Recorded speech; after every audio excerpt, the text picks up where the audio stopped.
রাহুলের সম্পর্ক বাংলা চলচ্চিত্রে একটা বড় শূন্যতা তৈরি করে দিয়ে গেল। মাত্র 43 বছর বয়সে পানিতে ডুবে মারা গেছেন অভিনেতা রাহুল। টলিউডে শোকের ছায়া নেমে এসেছে।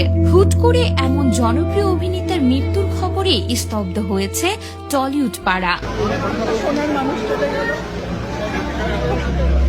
চিরদিনই তুমি যে আমার সিনেমার মাধ্যমে সিনেমা জগতে পা রাখেন রাহুল। জানা যায় ভোলে বাবা পার কারেগা ধারাবাহিকের শুটিং চলাকালীন তালসারির জলে নেমেছিলেন তিনি। সেখানেই তলিয়ে যান অভিনেতা। টেকনিশিয়ানরা উদ্ধার করলেও শেষ রক্ষা হয়নি। রবিবার আচমকায় এমন একটা খবর এলো যা শুনে রীতিমতো স্তব্ধ হয়ে গিয়েছে গোটা টলিউড। তো আমাদের অভিযোগের শেষ নেই, তারা ঘুষ নেয়, তারা জ্বালায়, তারা ডিস্টার্ব করে এবং খবর প্রকাশে আসতে শোকের ছায়া ছড়িয়ে পড়েছে গোটা ইন্ডাস্ট্রি জুড়ে। মাত্র 43 বছর বয়সে চিরকালের জন্য না ফেরার দেশে চলে গেলেন অভিনেতা। তার মৃত্যুর খবরে শ্রাবন্তী থেকে শুরু করে টলিউডের বড় বড় সব তারকারাই স্তব্ধ হয়ে গিয়েছেন।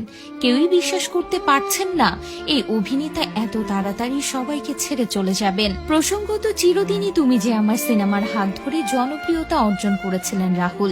এই সিনেমায় কাজ করতে গিয়ে প্রিয়াঙ্কা সরকারের সঙ্গে সম্পর্ক স্থাপন, তারপরে বিয়ে। যদিও মাঝে দম্পতির মধ্যে দূরত্ব তৈরি হয়েছিল, কিন্তু বর্তমানে একমাত্র ছেলে সহজকে নিয়ে বেশ হাসি খুশি জীবন অতিবাহিত করছিলেন রাহুল। রাহুলের এই মৃত্যুতে ভেঙে পড়েছেন তার প্রাক্তন স্ত্রী প্রিয়াঙ্কা এবং তার ছেলে সহজ।